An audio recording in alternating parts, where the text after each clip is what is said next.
Hola, mi nombre es Maquelin Chaviano, soy psicóloga clínica y de la salud, soy terapeuta certificada en MDR y soy consultora MDR en entrenamiento.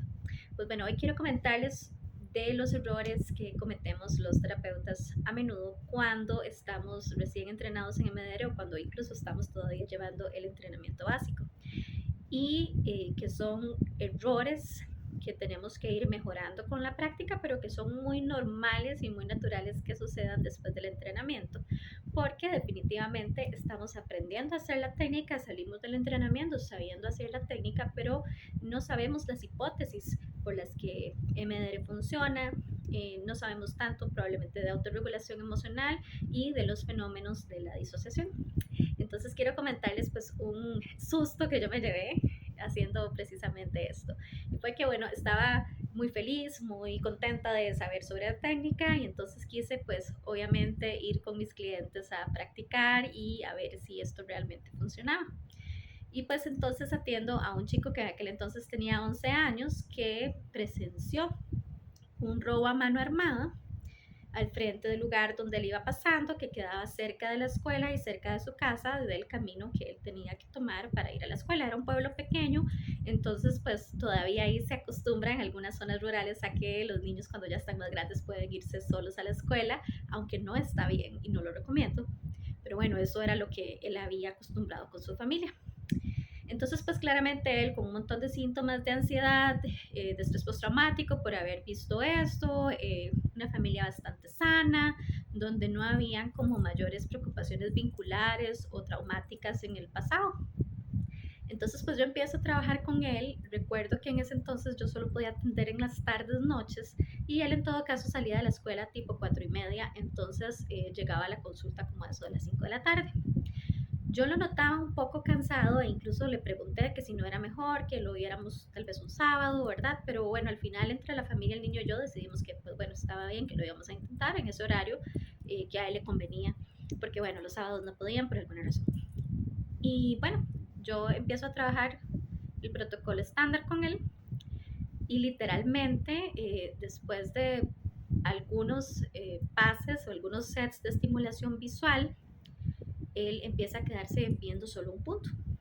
Entonces, pues yo le digo, mira, planito, ¿estás bien?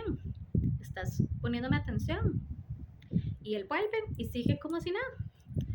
Entonces yo bajo la estimulación un poquito, pensando que si eso es que se está disociando o no, y él vuelve a hacer lo mismo. Entonces yo le digo, mira, hay algo que está pasando, hay algo que te está pasando a ti adentro, que quieras decirme.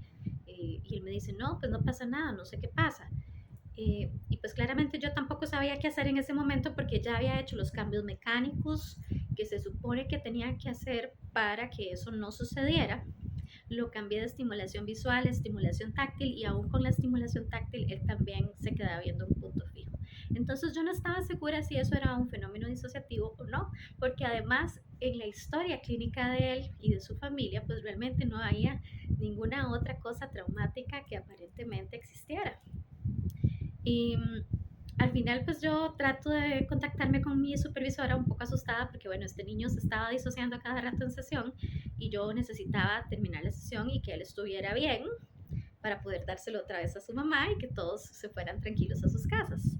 Eh, Al final tuve que parar la estimulación porque entonces realmente lo que hice fue como estrategias de contención porque no sabía qué más hacer. No me había topado con que una persona fuera tan sensible a disociarse sin experiencias traumáticas previas que me hayan informado.